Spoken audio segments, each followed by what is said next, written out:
പാലക്കാട്ട് നിന്ന് പൊള്ളാച്ചി വഴി നമ്മൾ മൂന്നാറിലേക്ക് യാത്ര ചെയ്യുമ്പോൾ നല്ല വനത്തിൽ കൂടിയുള്ള ഒരു യാത്ര നമുക്ക് ആസ്വദിക്കാൻ പറ്റും.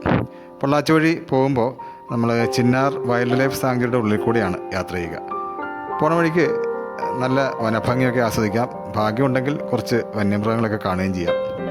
പിന്നെ മറയൂർ വഴിയാണ് നമ്മൾ ഇങ്ങനെ ഈ വഴി വരുമ്പോൾ മൂന്നാറിലേക്ക് എത്തുക. പോകുന്ന വഴിക്ക് നമുക്ക് കാണാൻ പറ്റിയ ഒരു സ്ഥലമാണ് മുനിയറകളൊക്കെ സ്ഥിതി ചെയ്യുന്ന ആനക്കോട്ട പാറ പാർക്ക്. അവിടെ ആധുനിക ശിലായുഗ കാലത്ത് ഉള്ള ചില നിർമ്മിതികളൊക്കെ ഉണ്ട്. അതൊക്കെ ഒന്ന് കാണാൻ പറ്റിയ ഒരു സ്ഥലമാണ് ഈ ആനക്കോട്ടപ്പാറ പാർക്ക് എന്ന് പറയുന്നത്. അവിടെ എത്തിക്കഴിഞ്ഞാൽ തന്നെ നല്ലൊരു വ്യൂ പോയിൻ്റ് പോലെയുള്ള സ്ഥലമാണ്. അവിടെ ടിക്കറ്റ് കൗണ്ടറൊക്കെ അതിൻ്റെ ഫ്രണ്ടിൽ തന്നെ ഉണ്ട്. ടിക്കറ്റ് എടുത്ത് ഉള്ളിൽ കയറിയാൽ നമുക്കിങ്ങനെ വിശാലമായിട്ടുള്ള ഒരു പാറക്കെട്ടാണ് കാണാൻ പറ്റുക. അവിടെ നിന്ന് 4 വശത്തേക്ക് നോക്കിയാൽ നമുക്കിങ്ങനെ കോട മൂടി കിടക്കുന്ന മലനിരകളും പിന്നെ ഒരു അമ്പലമുണ്ട്. അതുകൂടാതെ അവിടെ കാണാൻ പറ്റുന്നത് ഈ മുനിയറകളാണ്. അവിടെ നിന്ന് നോക്കിയാൽ നമുക്ക് 4 ഭാഗത്തേക്ക് നോക്കിയാൽ നല്ലൊരു വ്യൂ ആണ്. ശരിക്കും ഒരു വ്യൂ പോയിന്റിലെത്തിയ പോലെയുള്ള ഒരു കാഴ്ചകൾ നമുക്ക് ഇവിടെ നിന്നിട്ട് കാണാൻ പറ്റും.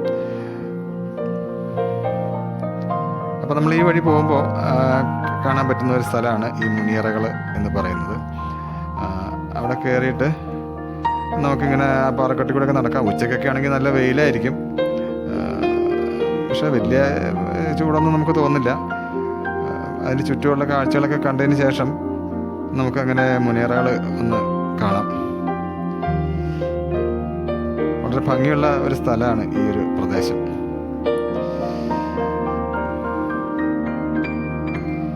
അവിടെ നിന്ന് ഈ മുനിയറകളിലേക്ക് പോകാൻ ഇങ്ങനെ ഒരു ബോർഡുണ്ട്. നമ്മളങ്ങനെയൊക്കെ നടന്നു കഴിഞ്ഞാൽ നമുക്ക് മുനിയറകൾ കാണാൻ പറ്റും.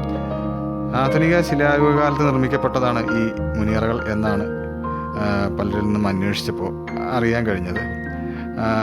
അവരുടെ ശവശരീരം, അന്നത്തെ ആൾക്കാരുടെ ശവശരീരം സംസ്കരിച്ചിരുന്ന ഭാഗമാണെന്ന് പറയുന്നുണ്ട്. അതുപോലെ ചിലർ മുനികളൊക്കെ തപസ് ചെയ്തിരുന്ന സ്ഥലമാണ്, അങ്ങനെയും പറയുന്നുണ്ട്. ഇങ്ങനെ നമുക്ക് കാണുമ്പോൾ ഇത് മൃതദേഹം സംസ്കരിച്ചിരുന്ന ഒരു ഭാഗമായിട്ടാണ് തോന്നുന്നത്. ഇങ്ങനെ നീളത്തിലാണ്, 2 സൈഡിലും 4 സൈഡിലും പാറകളൊക്കെയാണ്, മുകളിലൊരു അടപ്പുണ്ട്. പിന്നെ ഇപ്പോൾ ഈ കണ്ടതൊരു പ്രത്യേകതയുള്ളൊരു മുനിയറയാണ്. ഇത് ആൾക്കാർ തപസ് ചെയ്തിരുന്ന സ്ഥലമാണെന്നാണ് പറയപ്പെടുന്നത്. നമുക്കിവിടെ എത്തിക്കഴിഞ്ഞാൽ വളരെയധികം മുനിയറകൾ നമുക്കിവിടെ കാണുവാൻ വേണ്ടി സാധിക്കുന്നതാണ്. പിന്നെ വേണമെങ്കിൽ അവിടെ മറയൂർ ശർക്കര ഫാക്ടറികളും ഒക്കെ നമുക്ക് സന്ദർശിക്കാം. പക്ഷേ ഞങ്ങൾ നേരം വൈകിയത് കൊണ്ട് അവിടെ നിന്ന് ഇത് കണ്ടതിന് ശേഷം നേരെ മൂന്നാറിലേക്ക് യാത്ര ചെയ്യാനുണ്ടായത്. പോകുന്ന വഴിക്ക് നിങ്ങൾക്ക് വേണമെങ്കിൽ ഇരവികുളം നാഷണൽ പാർക്ക്, അതുപോലെ ലക്കം വാട്ടർഫാളൊക്കെ നമ്മളിവിടുന്ന് മൂന്നാറിലേക്ക് പോകുന്ന വഴിയാണ്. അത് കാണാൻ പറ്റുന്ന സമയത്തിനനുസരിച്ചിട്ട് അത് കണ്ടിട്ട് മൂന്നാറിലേക്ക് പോകാവുന്നതാണ്. പൊതുവെ യാത്ര കുറച്ച് വൈകിയത് കൊണ്ട് തന്നെ മുനിയറകൾ കണ്ടതിന് ശേഷം ഞങ്ങൾ നേരെ മൂന്നാറിലേക്ക് യാത്ര ചെയ്യുകയാണ് ചെയ്തത്. പോണ വഴിക്ക് നമുക്കിങ്ങനെ നല്ല കാഴ്ചകളൊക്കെ കാണാം. തേയിലത്തോട്ടങ്ങളുടെ ഭംഗിയൊക്കെ ആസ്വദിച്ച് തന്നെ നമുക്ക് യാത്ര ചെയ്യാൻ പറ്റും. മൂന്നാറിൽ നമ്മൾ എവിടെ യാത്ര ചെയ്താലും നമുക്കിങ്ങനെ നല്ല ഭംഗിയുള്ള കാഴ്ചകളാണ് എല്ലായിടത്തും കാണാൻ പറ്റുക. വെറുതെ വണ്ടിയിലിങ്ങനെ റോഡിൽ കൂടി സഞ്ചരിച്ചാൽ തന്നെ നമുക്ക് വളരെ മനം കുളിർക്കുന്ന കാഴ്ചകളൊക്കെ കാണാൻ പറ്റും. ഇനി അടുത്തതായിട്ട് ഇവിടെ നമുക്ക് പോണ വഴി കാണാൻ പറ്റുന്ന ഒരു സ്ഥലം സെക്കൻഡ് മൈൽ വ്യൂ പോയിന്റ് എന്ന് പറഞ്ഞൊരു സ്ഥലമുണ്ട്. അതും അവിടെ നിന്നാൽ നമുക്ക് നല്ല ഒരു ചായത്തോട്ടങ്ങളുടെ ഒരു ഭംഗി നമുക്ക് ഇവിടുന്ന് കാണാൻ പറ്റും. ഇതാണ് ആ സ്ഥലം. 2ാം മൈൽ വ്യൂ പോയിന്റ് എന്നാണ് ഇവിടേക്ക് പറയുക. ഗൂഗിൾ മാപ്പിൽ സെക്കൻഡ് മൈൽ വ്യൂ പോയിന്റ് എന്ന് സെർച്ച് ചെയ്താൽ നിങ്ങൾക്ക് ഇവിടെ ഇതിൻ്റെ ലൊക്കേഷൻ കാണാൻ സാധിക്കും. കുറച്ച് നേരമൊക്കെ അവിടെ ചിലവഴിക്കാൻ പറ്റിയൊരു സ്ഥലമാണ്. അധികം സ്ഥലമൊന്നുമില്ല, റോഡിൻ്റെ ഒരു സൈഡിലായിട്ടാണ് നമുക്ക് ഇവിടെ വന്നിട്ട് കാഴ്ചകൾ കാണാൻ വേണ്ടി പറ്റുക.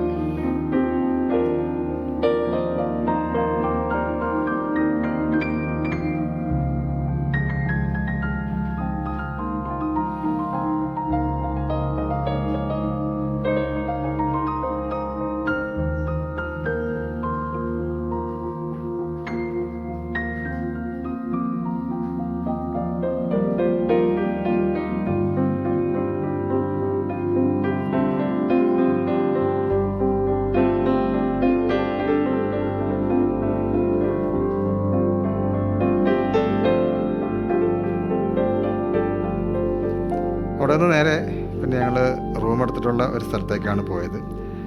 ആനച്ചാലിനടുത്തായിട്ട്, ആനച്ചാൽ എത്തണ്ട, അതിന് മുമ്പ് ഏകദേശം മൂന്നാർ ടൗണിൽ നിന്നൊരു 8-9 കിലോമീറ്റർ അകലെയുള്ള ഒരു സ്ഥലമാണിത്. ബ്ലൂ ബേ ഹോം സ്റ്റേ എന്നാണ് ഇതിൻ്റെ പേര്. ഇതിൽ നമുക്കൊരു 10-15 ആൾക്ക് 5 ബെഡ്റൂമുണ്ട്. കൂടാതെ ഒരു ഹാള്, അടുക്കള, ഭക്ഷണം ഉണ്ടാക്കാനുള്ള സൗകര്യമൊക്കെ ഇവിടെയുണ്ട്. നല്ലൊരു സ്ഥലമായിട്ടാണ് തോന്നിയത്. കൂടാതെ അതിൽ നമ്മൾ രാവിലത്തെ ബ്രേക്ക്ഫാസ്റ്റ് ഇൻക്ലൂഡിംഗ് ആണ്. 12,000 രൂപയാണ് ചാർജ് ചെയ്തത്. ശരിക്കും പറഞ്ഞാൽ ഒരു 15 പേർക്ക് ഇവിടെ സ്റ്റേ ചെയ്യാം.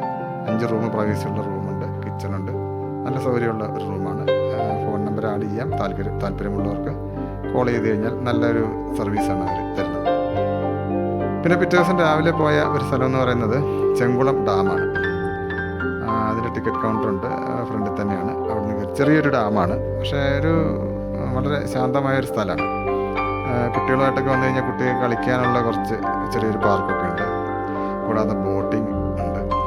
പിന്നെ ഒരു ഫിഷ് സ്പാ ഉണ്ട്. ഇവിടെ കാല് ഒക്കെ വൃത്തിയാക്കുന്ന ഒരു പരിപാടി ഉണ്ടല്ലോ, മീനിനെ കൊണ്ട് ഘടിപ്പിച്ചിട്ട്, അതുണ്ട്.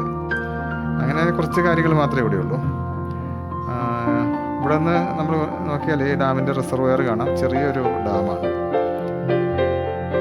കുട്ടികളൊക്കെ ആയിട്ട് വന്ന് കുറച്ച് നേരം ചിലവഴിക്കാൻ പറ്റിയൊരു സ്ഥലമാണ് ഇത്.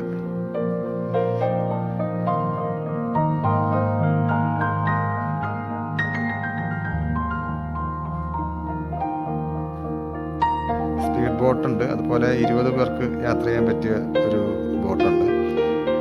ഞങ്ങൾ ആ 20 പേർക്ക് യാത്ര ചെയ്യാൻ പറ്റിയ ബോട്ടിലാണ് പോയത്. ഞങ്ങളൊരു ഗ്രൂപ്പായിട്ട് പോയതുകൊണ്ട് തന്നെ 10-20 പേരുണ്ടായിരുന്നു. 20 പേർക്ക് 1950 രൂപയാണ് അതിന് ചാർജ് ചെയ്യണത്. ലൈഫ് ജാക്കറ്റൊക്കെ ഉണ്ട്. വളരെ സേഫായിട്ട് നമുക്ക് അതിൽ യാത്ര ചെയ്യാൻ പറ്റും. പിന്നെ കുട്ടികളൊക്കെ ഉള്ളതുകൊണ്ട് തന്നെ സ്പീഡ് ബോട്ടിൻ്റെ കാര്യം ശ്രദ്ധിച്ചിട്ടില്ല, അതിൻ്റെ റേറ്റും ചോദിച്ചിട്ടില്ല. ഞാൻ കുറച്ച് നേരം അവിടെ ചിലവഴിച്ചൊരു ബോട്ട് യാത്രയും കൂടി കഴിഞ്ഞിട്ടാണ് പോയത്. ആ കാണുന്നതാണ് ഡാം. ചെറിയൊരു ഡാമാണ്. ബോട്ടുകൾ വന്ന് അടുക്കുന്ന സ്ഥലമാണ് ഈ കാണുന്നത്. 25 മിനിറ്റോളം ദൈർഘ്യമുള്ള ഒരു ബോട്ട് യാത്രയാണ് നമുക്ക് 1950 രൂപയ്ക്ക് ലഭ്യമാകുന്നത്. അതിലിരിക്കാൻ സീറ്റൊക്കെ ഉണ്ട്. വരുന്നതാണ് ആ ബോട്ട്.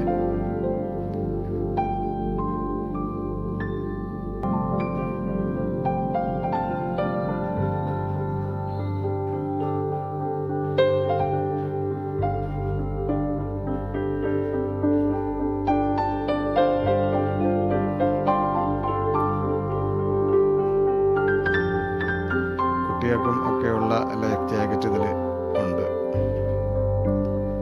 വലിയ സ്പീഡൊന്നുമില്ല, വളരെ പതുക്കെ പോവുക. നമുക്കതിൻ്റെ ഈ ഡാമിൻ്റെ ഏകദേശം മിക്കവാറും എല്ലാ ഭാഗത്തുനിന്ന് ചുറ്റിക്കറങ്ങിയിട്ട് അത് തിരിച്ച് എത്തുകയാണ് ചെയ്യുന്നത്.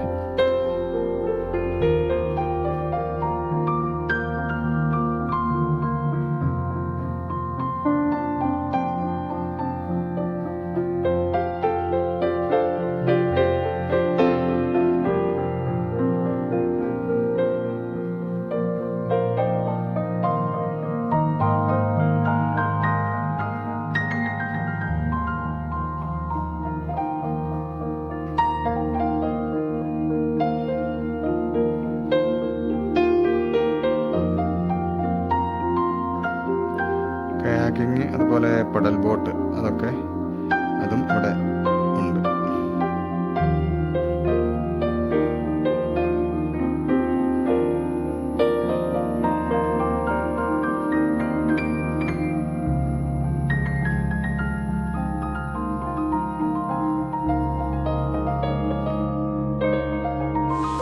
അതിനുശേഷം ഞങ്ങൾ പോയത് മൂന്നാറിലെ ഗവൺമെൻറ് ബൊട്ടാണിക്കൽ ഗാർഡനിലേക്കാണ്. അവിടുത്തെ കാഴ്ചകളും പിന്നെ നമ്മൾ അടിമാലി വഴി യാത്ര ചെയ്യുമ്പോൾ കാണുന്ന ചീയപ്പാറ വാട്ടർഫാൾസിലെ കാഴ്ചകളുമൊക്കെ അടുത്ത വീഡിയോയിൽ ഉൾപ്പെടുത്താം. ഈ വീഡിയോ ഇവിടെ പൂർണ്ണമാവുകയാണ്. വീഡിയോ ഇഷ്ടപ്പെട്ടെങ്കിൽ ഒന്ന് ലൈക്ക് ചെയ്യുക, കൂട്ടുകാർക്കായി ഷെയർ ചെയ്യുക. ആദ്യമായിട്ടാണ് ഈ ചാനൽ കാണുന്നതെങ്കിൽ ഒന്ന് സബ്സ്ക്രൈബ് ചെയ്യുക. വീണ്ടും മറ്റൊരു വീഡിയോയുമായി കാണാം. താങ്ക്